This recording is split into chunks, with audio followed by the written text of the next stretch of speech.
sebelum kita beli rumah, maka kita harus cek nih, cek keadaan lingkungan di sekitar rumahnya seperti apa. Level level elevasi dari ketinggian tanah kita itu dibandingkan dengan tempat lain atau dibandingkan dengan sungai di sekitar kita itu seberapa tinggi kayak gitu. Halo guys, selamat pagi ya. Jadi pagi ini sekarang jam setengah 7 pagi, gue mau bikin video ya tentang bagaimana sih cara memilih rumah, terutama di perumahan ya, perumahan-perumahan subsidi atau perumahan-perumahan lain kayak gitu kan. Bagaimana sih cara pilih rumah yang benar? Ini berdasarkan teknis lokasi dan kondisi bangunannya aja ya guys ya. Kalau khusus untuk pilih konsep desain atau developernya itu urusan lain lah. Cuman saya mau bahas tentang dua hal ini. Jadi itu yang mau kita bahas. Sebelumnya gue cuma mau kasih tahu bahwa gue juga bukan orang yang ahli-ahli banget dalam bangunan. Gue bukan profesor ya, tapi kalau teman-teman mau berbagi cerita, mau sharing tentang bangunan, gue bisa bantu. Oke, kita bahas sesuai dengan topik tadi ya.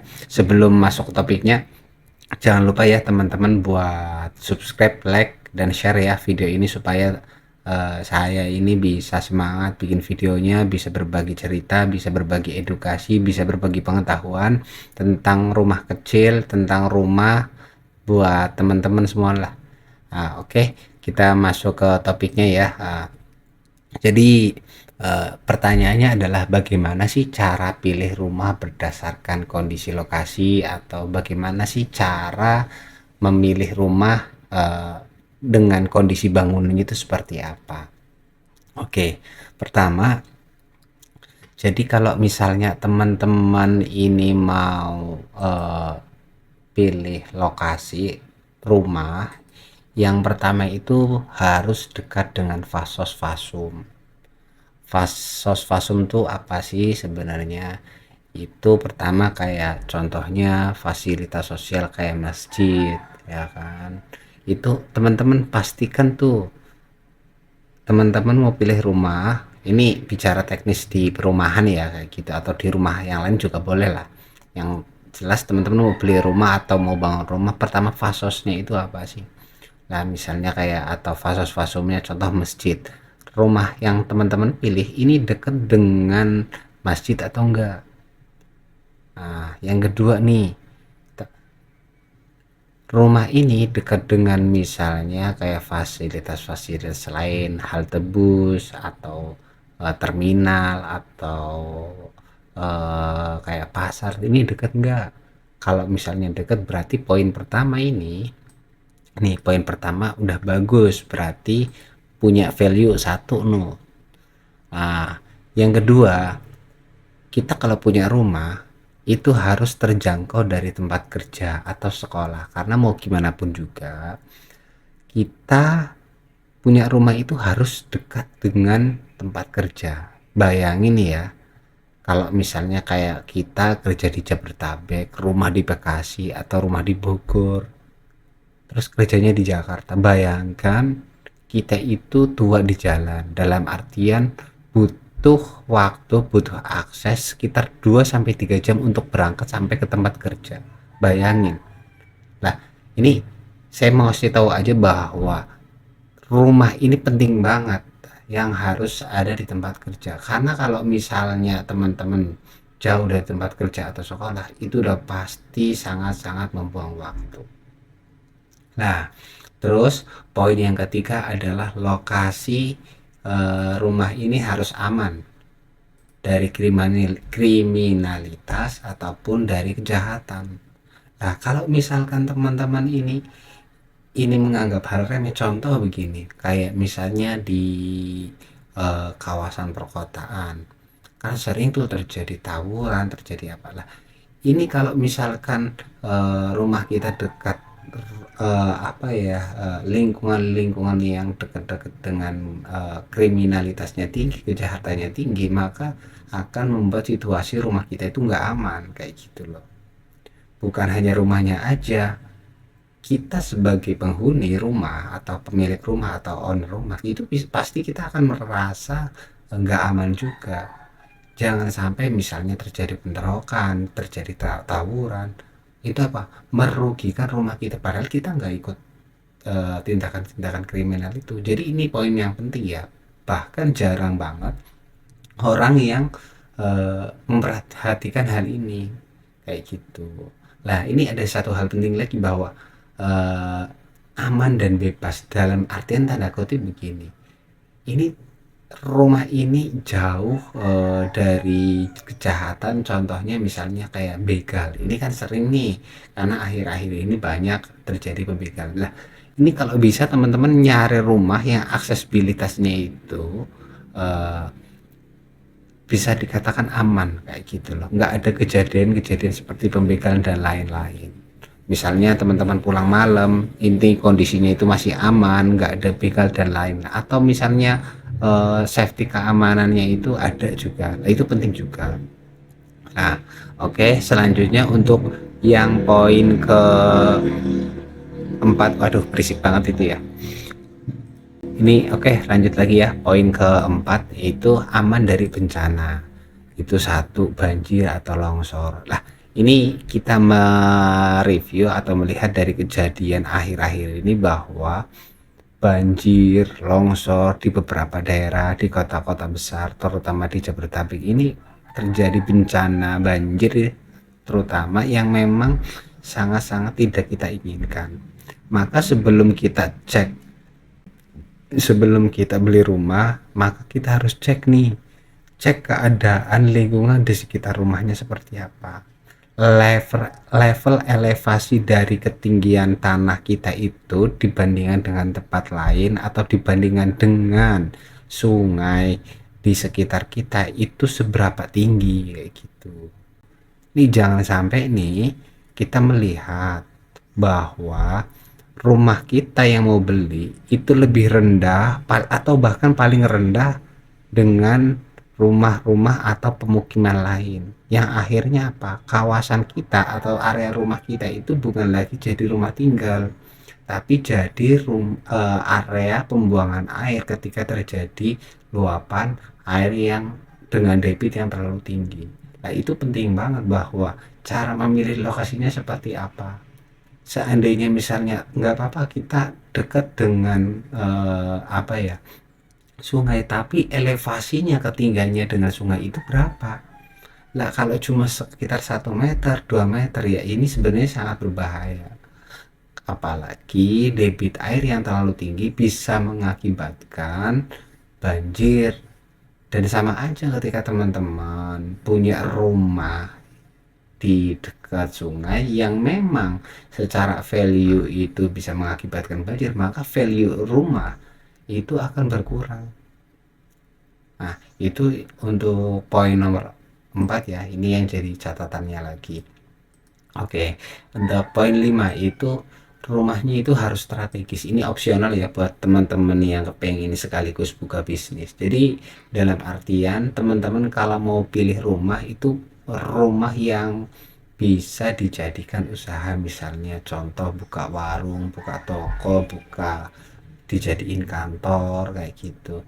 Ini sangat membantu ketika teman-teman bisa berakselerasi ketika punya rumah ya sekaligus punya bisnis. Ini cocok buat teman-teman sebagai seorang entrepreneur. Ini biasanya teman-teman yang mau pilih ini bisa di Hook misalnya atau di kawasan ring 1-nya. Ring 1 itu maksudnya area-area depan. Kalau teman-teman di area belakang ya cocok-cocok aja, cuman ya secara hasilnya itu bisa maksimal enggak kan belum tentu juga. Nah, ini yang keenam ini adalah rumah ini harus kondisinya itu harus tenang kayak gitu loh. Jadi misalnya nih ini opsional ya, nomor 5 dan nomor 6 ini opsional.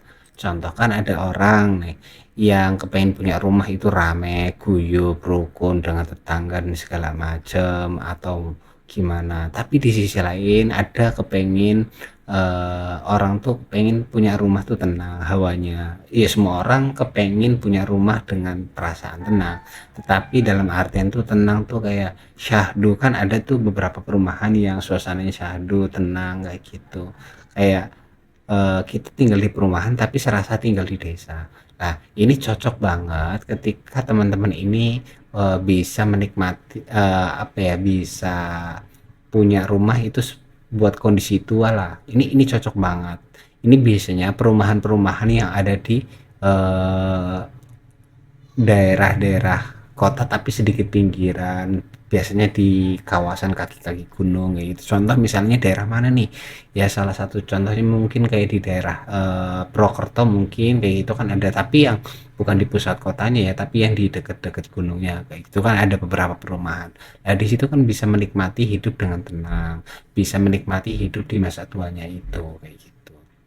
Nah, oke. Yang selanjutnya itu prospek kawasan nomor 7 ya. Jadi maksudnya apa sih prospek kawasan? Jadi sebelum kita beli rumah, ini kita tanyain dulu nih, prospek kedepannya itu mau seperti apa? Apakah ini full untuk kawasan pemukiman aja atau ada area bisnisnya kayak gitu. Jadi kita bisa tahu nih planning dari developer ini seperti apa. Apakah kita misalnya bisa menentukan value lebih ketika kita beli rumah di situ atau enggak, ya itu salah satunya prospek kawasan. Jangan sampai misalnya kita punya harapan beli rumah di situ karena memang suasananya syahdu pas satu itu, tapi prospek kawasannya saat setelah kita beli udah tinggal lamanya lah, prospek kawasannya apa, dibangunlah misalnya buat pabrik apa yang sebenarnya mencemari polusi buat rumah kita, contoh misalnya polusi udara atau polusi debu, kan itu sangat nggak enak ya, nggak nyaman gitu. Dan kita harus tanyakan apa, prospek kawasan ini sangat penting, dan biasanya itu kita itu termakan sama sales ya, jadi nggak pernah ditanyain atau jarang banget ditanyain juga kayak gitu. Makanya ini teman-teman harus tanya detail nih, kalau misalnya teman-teman set plan-nya itu seperti apa, itu teman-teman harus tanyain lokasinya, itu kalau bisa kunjungan ke lokasi meskipun belum dibangun, ini gimana potensinya, kayak gimana elevasinya, gimana, itu dari bicara tentang lokasi teknis ketika kita milih rumah. Oke, selanjutnya ini kita udah selesai ya bahas tentang lokasi. Terus yang kedua kondisi berdasar kondisi bangunan. Biasanya ini hal-hal yang kebanyakan orang ini kebanyakan milihnya ini nih, yang banyak diperhatikan ini, tapi jarang sekali teman-teman memperhatikan tentang lokasi apa, teknis pemilihan lokasi kayak gitu. Nah, untuk kondisi bangunan. Jadi bagaimana sih cara memilih rumah berdasarkan kondisi bangunan? Yang pertama yang jelas pasti kualitas material bangunan. Ini penting banget. Kenapa? Satu, biasanya rumah-rumah developer ini mempunyai kualitas yang lebih rendah ketika kita bangun sendiri kayak gitu. Karena bicara budgeting juga penting juga dari pihak developer. Cuman nggak semuanya. Cuman kebanyakan banyak sekali developer yang nggak memprioritaskan atau yang nggak mempedulikan tentang kualitas material bangunan kayak gitu. Contoh rumahnya dari Batako, pasirnya campurannya 1:5 atau 1:7, ya akhirnya apa, mungkin dalam skala jangka pendek rumah itu masih oke, worth it, cuman dari sisi jangka panjangnya hanya mempunyai durabilitas sekitar 10 tahun atau bahkan 5 tahun aja udah mulai lapuk, udah mulai rusak. Artinya apa? Ketika rumah kita mempunyai durabilitas 5 tahun, maka 5 tahun setelah itu kita harus bayar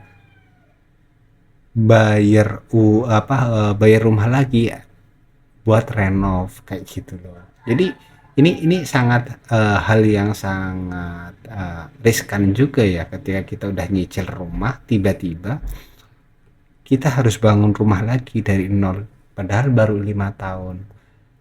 Jadi idealnya rumah itu punya durabilitas berapa tahun, ya sekitar 25 tahun baru direnov lagi. Cuman kalau 5 tahun 5 tahun direnov, 5 tahun dibongkar, ya buat apa? kan begitu kira-kira. Nah, ini penting banget, baik dari material dinding, baik material keramik, plafon, atap, ini harus benar-benar diperhatikan. Oke, yang selanjutnya untuk nomor 2 ya. Jadi kalau teman-teman mau pilih rumah yang bagus, yang enak, itu berdasarkan arah matahari nih. Atau kalau teman-teman mau pilih matahari pagi atau matahari sore. Kalau matahari pagi berarti teman-teman harus menghadap timur kayak gitu. Panasnya biasanya jam 10-an, tapi kalau sore ya cukup lumayan adem. Cuman kalau teman-teman pengen dapat matahari sore, ya artinya apa, sore-sore dapat teman-teman panas kan gitu. Harus ada buffering-nya, harus ada indikasi pohonnya kayak gitu. Lah idealnya rumah ini mau menghadap kemana? Boleh ke timur, boleh ke utara, boleh ke selatan kayak gitu. Kalau bisa jangan ngambil rumah yang menghadap ke barat. Karena apa? Karena kalau sore itu udah pasti panas. Lah ini tidak diperuntukkan ketika teman-teman ngambil rumah di perumahan. Karena apa? Jangan sampai teman-teman ngambil rumah ke barat karena udah pas nggak ada sirkulasinya sangat kurang di perumahan, terutama perumahan middle ke bawah, yang artinya adalah teman-teman ini tinggal di situ udah nggak ada sirkulasinya kurang bagus di dalam rumahnya ya, ditambah lagi dapat matahari sore, wah itu udah panas banget dan teman-teman pasti nggak nyaman kayak gitu. Dan yang ketiga ya, yang terakhir adalah row jalan. Jadi maksudnya row jalan adalah lebar jalan. Kalau bisa teman-teman pilih perumahan atau developer yang mempunyai row jalan yang cukup lebar. Supaya apa? Supaya agak lega. Kalau misalnya jalannya kecil itu kan kelihatan sempit.